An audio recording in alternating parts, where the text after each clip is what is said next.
Joining me now, Oklahoma Senator Mark Wayne Mullin. He's a member of the Senate Armed Services, Environment and Public Works and Health, Labor, Education and Pensions Committees. And Senator, you were a part of getting Americans out of Afghanistan at the time. I want to ask you about your efforts and how you feel 3 years later. And also, I want you to respond to Kirby saying there was no chaos. Correct me if I'm wrong, but the video at the Kabul airport shows nothing but chaos.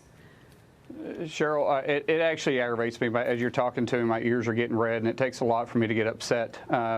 Kirby's absolutely lying, and you got to listen to what he says. He says people.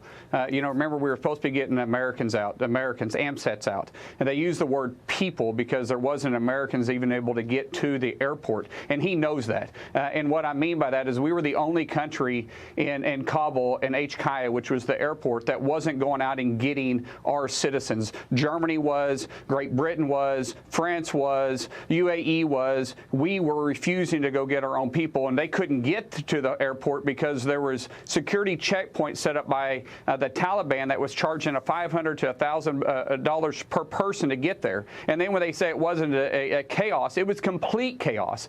From the moment that they started evacuating people, which, by the way, they shut down evacuations a day early because General McKenzie's chief of staff personally told me when we were getting permission to go into Afghanistan with a group of guys I was blessed to be able to work with to start rescuing Americans that our government wasn't willing to go do, they told us we had to be out by the night, by dark on the 31st because they were shutting down. Why did they pull out the day before? Why weren't they going out and getting American people? Why was it when we tracked people all the way across, people meeting American citizens, when we tracked them all the way from HKIA, which is the State Department knew what we were doing and asked us if we had a way to get the Americans left behind out? Why, when we took them all the way to Tajikistan, by the time we got them to the border, the ambassador of Tajikistan, Ambassador Pramagine, personally told me that he was told by Washington not to assist us in any way? Why is it that he hasn't been brought up to Washington, D.C. to testify on who told him that?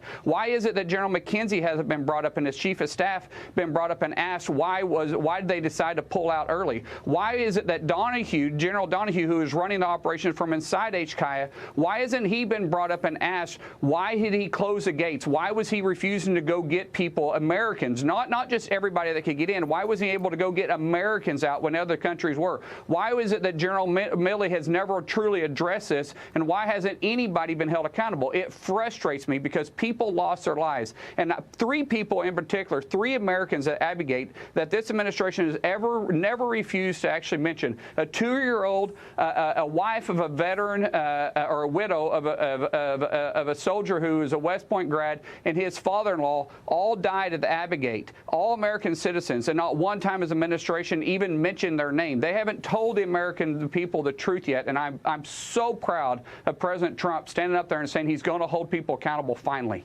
You have said to this day, what really frustrates you as well is that no one has been called to testify about this. No one. And the other question I have for you is, why didn't we keep control of Bagram? Because it has been reported that President Biden at the time was told and advised by one of his generals to keep Bagram, and he refused. I was sitting on the Intel committee in the House at the time, and we had the full report of President Trump's plan on withdrawing out of Afghanistan, and it did include keeping Bagram as a base in Overwatch.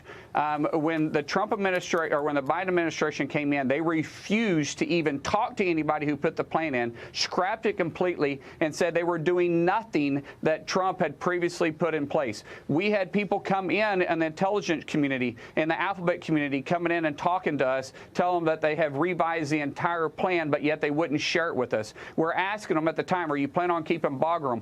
And now we have China and we have the Taliban parading through Bagram when this would be a strategic place for us. And I know there's possibility if Trump gets in that we could take Bagram back. And it's not that we're wanting to go back in Afghanistan. It's for national security reasons why we should have Bagram there.